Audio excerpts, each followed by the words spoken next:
We're all familiar with Willy Wonka and the Chocolate Factory, whether it be in the old 70s edition with Gene Wilder or the new update, Charlie and the Chocolate Factory, with Johnny Depp handling the role as Willy Wonka.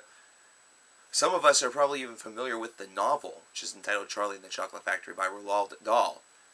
Primus decided to take this one step further. They decided to chronicle the events of the novel, the events of the film, into song. They dedicated this in really not so much the memory, but to the immense talents as a thank you of Gene Wilder. And this is something that is kind of a unique idea. It's almost like providing their own soundtrack for the film, their own score for the film. Primus essentially taking their take musically on the film. Now, we all know what Primus is all about by now, I should hope. We know that Primus is known for being strange musicians. And because of this, there's been strange marketing for this. They've promoted candy bars because, as Les Claypool said, you can't download a candy bar yet. And they've also enclosed inside some of the copies of this album 5 golden tickets.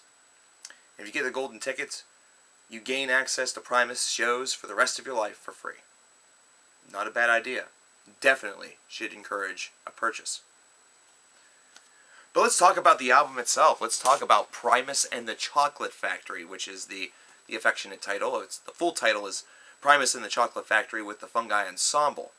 The Fungi Ensemble is just 2 additional musicians, one from Frog Brigade. What we have is added density through the usage of a cello, through various percussion instruments, through a marimba, which actually gives a nice dense layer to it and kind of adds a little bit more to the trio that Primus currently is. So how weird is this? How strange and beautiful is this album? And it is luscious. It is luscious. It is definitely strange. It is definitely out there.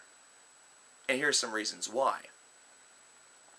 The bookends of this album are purely instrumental for the most part. The final track is not, however, the opener is.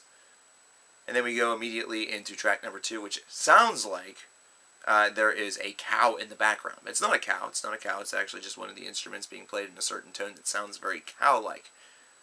Whenever it comes to following the storyline, whenever it comes to following the plot, this is an album that does so with pristine detail.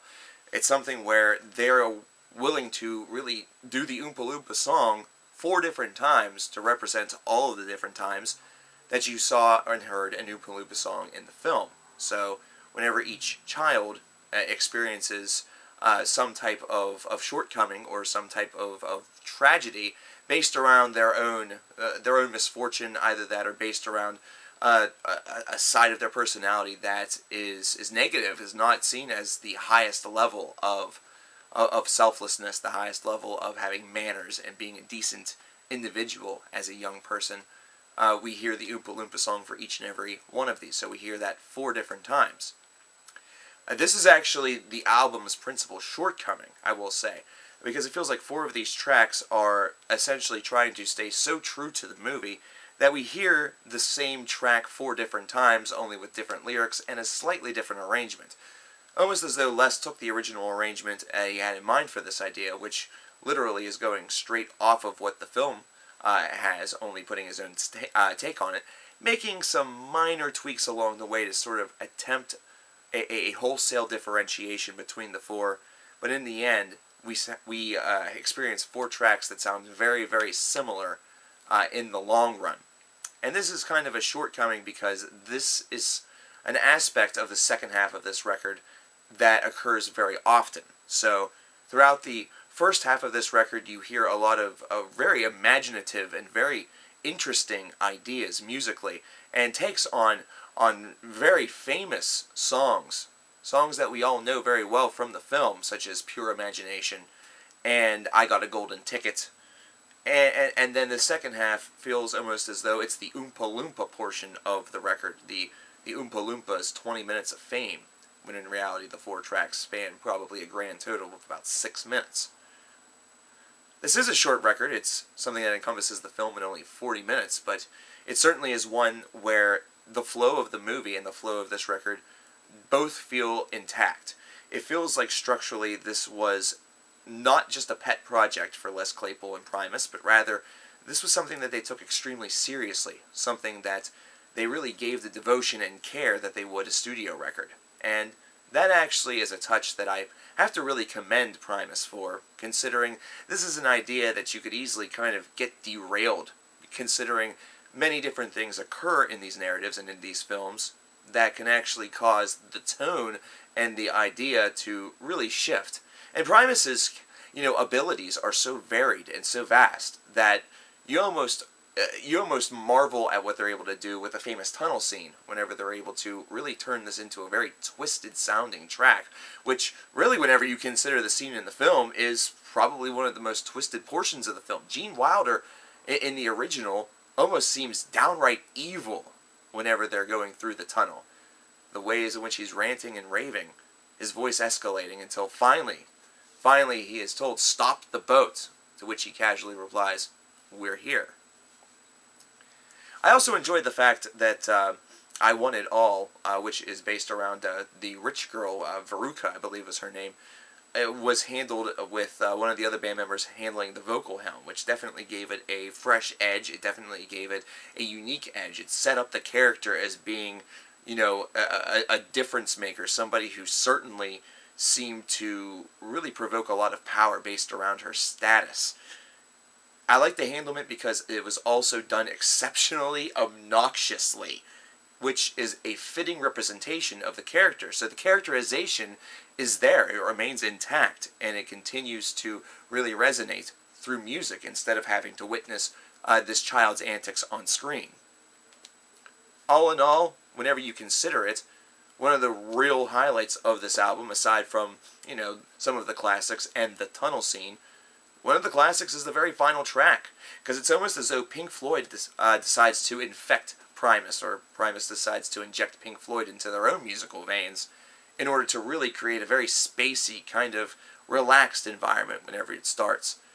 Taking the similar ideas from, the song that you heard right there at the beginning, the Pure Imagination theme, and really just give it this very trippy, this very calm element, which reminds me of the scenes in the movie right there at the end where Charlie is being taken above the chocolate factory. And I'm especially thinking about the second film, because the visual effect on the second film was really kind of the grand stage of that. So that was more illuminated. It was more spotlit upon than perhaps on the first.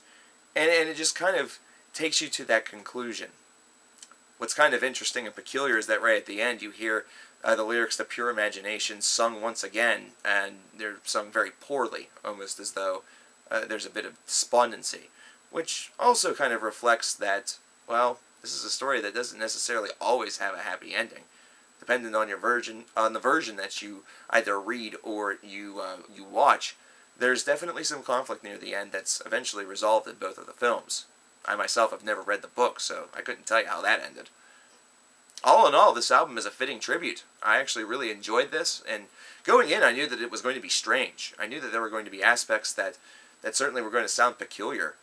Les's bass is definitely something that resonates, very, very thoroughly and distinctly throughout the chambers of sound that you get from this album. The addition of the fungi ensemble, so to speak, with the cello definitely gives it an added effect as well. It's almost as though Apocalyptica came in at some points, because it feels like that cello is just so, vast and massive. It doesn't feel like there's just one. I also enjoy the fact that throughout the course of this album, you can almost see the movie, see the film in your head. So, in a way, even though music is just auditory, there's not really any sort of visualization that is involved. It's visualization that you can actually provide on your own and kind of do yourself. And you can almost see Les Claypool playing Willy Wonka in this case, and it's just being a really strange and wild experience. All in all, damn, this is one of those albums that whenever you read about it on paper, you're kind of intrigued. You wonder what it's going to be like, but in the end, you really don't expect too much. And then you're surprised. I would give this an 83 out of 100. I think there's plenty of solid aspects on here. It's an album that still showcases Primus's vast diversity. They didn't sacrifice that in the slightest. and it still remains very true to the narrative. All in all, very, very well done. A very, touching and a very strange tribute to not only Gene Wilder, but to the story of Charlie and his Chocolate Factory. What do you guys think? Did you guys get a chance to listen to this record yet? If so, what did you think of it? Let me know in the comments below. Don't forget to like and subscribe to the channel. That way we can talk about more than just Primus and the Chocolate Factory. We can talk about all sorts of different things. Albums, songs, and the like.